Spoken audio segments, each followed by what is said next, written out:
how would you characterize the status of healthcare in Northeast Ohio? Well, the status of healthcare in Northeast Ohio, it's tumultuous, it's dynamic, to say the least. I think if you look at what's happened just here in the greater Cleveland area the last several years, you've had 3 hospitals close. You have a health system down in Akron that's been acquired by a private equity company. And of course, you've got Trumbull closing in Mahoning County. So there's a lot of tumultuous activity going on. At the same time, I'm gratified to say the Cleveland Clinic has been remarkably strong and stable through this time. So I think there's several narratives going on. Many hospital systems, not only in Northeast Ohio, but in Ohio in general and across the nation, are financially struggling.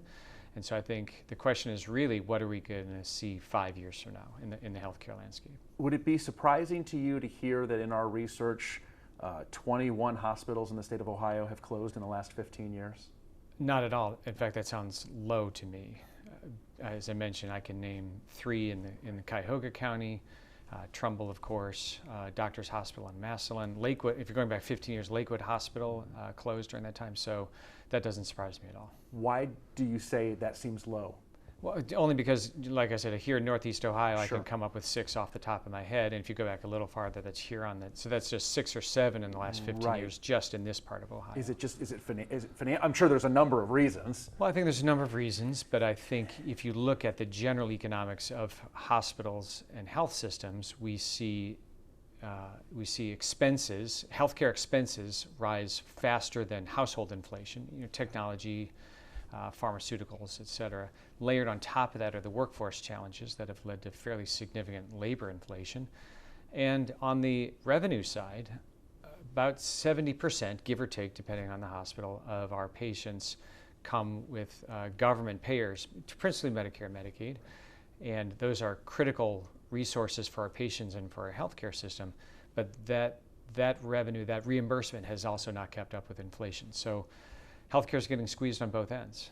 You've been with the clinic for how long? 21 years. 21 years, okay. So in those 21 years, what's been the biggest shift or change you've seen in terms of healthcare? Oh, there's been a lot, but I think the biggest one is what we've seen in the workforce challenges over the last 5 years or so. The challenges in identifying, hiring, recruiting, and then retaining individuals of all skill levels. And healthcare needs a lot of a broad portfolio of careers and opportunities are available in healthcare, but we're heavily dependent upon not just doctors and nurses, but technicians who run x-ray machines and who sterilize equipment out of the operating room. And there's just so many professions that are required to make a health system and a hospital run. And the challenges are deep in many of them. It's nothing that I've ever experienced before over the last several years. Cleveland Clinic's always been obviously synonymous with Cleveland, but now we're starting to see more Cleveland Clinic in the Mahoning Valley, Trumbull, Mahoning, Columbiana counties, stuff like that. Talk about that expansion, and when did that start? How did that vision come about? Well, I think it was precipitated actually when Stewart and Trumbull started having their disruption, and a number of physicians, principally primary care physicians, who some of our leaders, both here at Hillcrest Hospital and at the Cleveland Clinic, knew and had good both personal and professional relationships with, started talking to each other. And it seemed like this was a good fit for us. It gave us the opportunity to serve patients close to Mahoning County, close to Youngstown, principally with primary care, although we're also starting to introduce a limited number of specialists in the offices. It gave us an opportunity to expand our footprint and provide access to our care. That's really what precipitated it. Is expansion into primary care, is that a goal? Is that something you see down the road here? Well, it's something we recognize that the patient's most important relationship is with their primary care physician.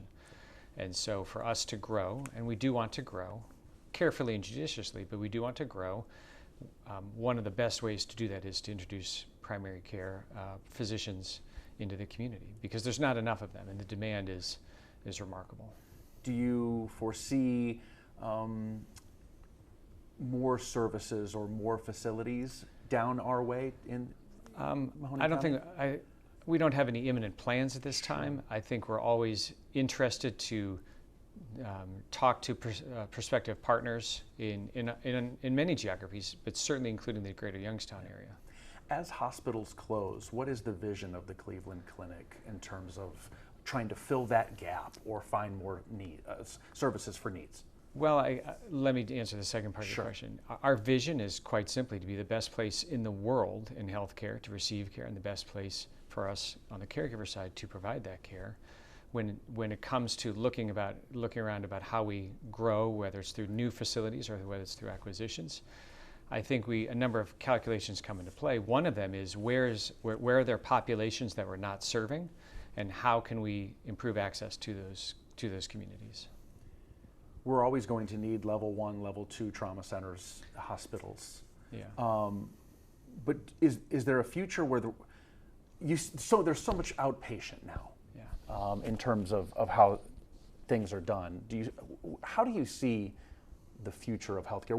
You mentioned, what's the 5 years going to look like? What do you think it might look like? I think you're onto something there, Derek. I think we'll always need hospitals as concentrations of high acuity resources, so right. Trauma, complex surgery.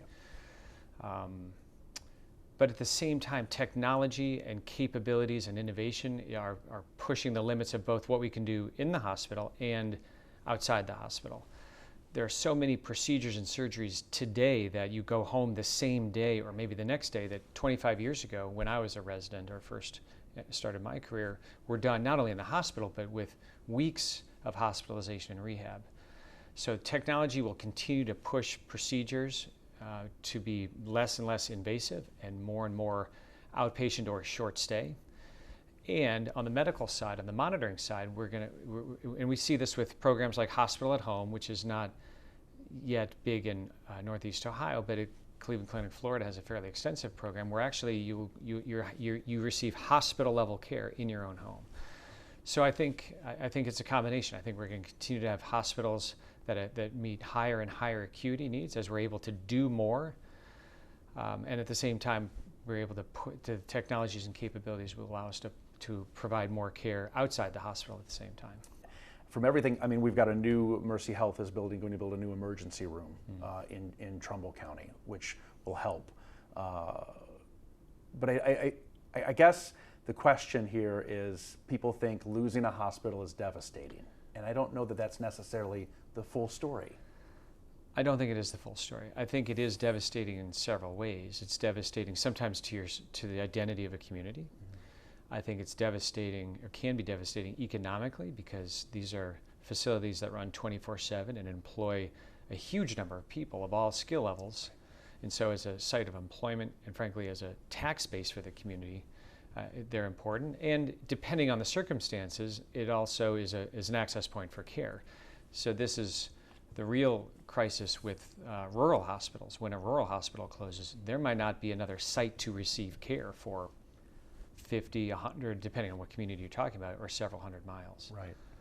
You mentioned there's no real imminent facilities for Cleveland Clinic down in our area, but maybe there's more primary care physicians that may come about? We are recruiting into those practices. Do you see a need down there? For more physicians, for more specialists? We're still evaluating our long-term plans for the area. Okay. In terms of growth, where is the clinic, I guess, trying to grow? Is it areas?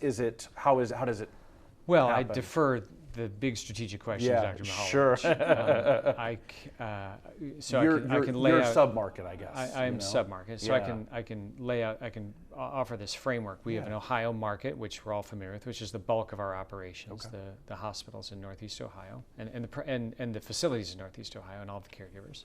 There's the Florida market.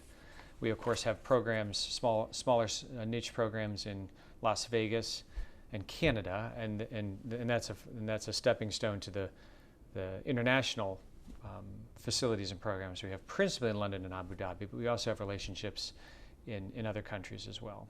So in the Ohio market, if we look over the past several years, we've seen opportunities to do two kinds of things. One is to grow the organization into areas where the population has grown, but the healthcare resources, capabilities of the Cleveland Clinic and or other systems has not kept up with that population. So some of the examples would be Middleburg Heights, Menor, of course, and then on the west side a number of years ago, Avon.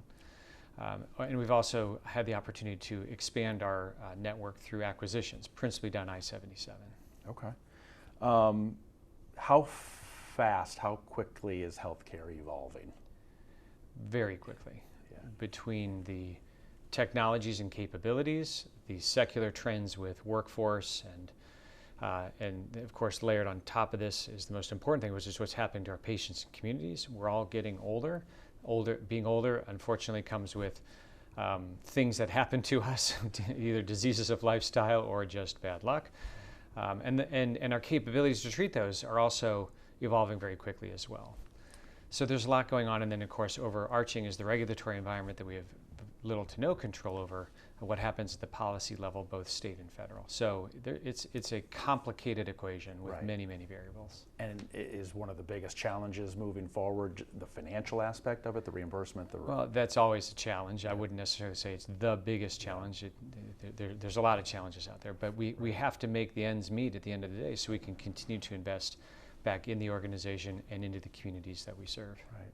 I know you're all competitors, but how important is it for companies like the Cleveland Clinic, Salem, Mercy Health, Southwoods to continue to expand and meet the needs of the community? Well, first and foremost, I'll turn that question around. First and foremost, it's really important that the residents, the communities of the Mahoning Valley have access to accessible, affordable, exceptional care. The Cleveland Clinic sees itself as the leader, not only in Northeast Ohio, but Ohio and the nation and the world in providing that kind of care. At the same time, it's important, frankly, that all healthcare be high quality. We don't want our competition to be to provide poor quality care. We simply expect that we'll be at the head of that pack, but we want to lead the way and have all healthcare in our communities be of high quality. We just are we're just certain that we can and should be providing the best care. Absolutely. I always kind of just close it out by saying, is there anything else that you would like to add that maybe I didn't ask that is privy to this story, or a message you would like to share? I will just add that I hope the residents, the communities of Northeast Ohio recognize what terrific assets they have in the Cleveland Clinic hospitals in Northeast Ohio. Raters and rankings can be somewhat capricious, but when we read that the top 3 hospitals in the Cleveland area, at least, are all Cleveland Clinic hospitals, and 4 of the top 7, I hope our communities recognize what great strengths in healthcare we have here. We want to bring some of that to the Mahoning Valley, and we take great pride in that, of course, and we're privileged and honored to serve these communities. What I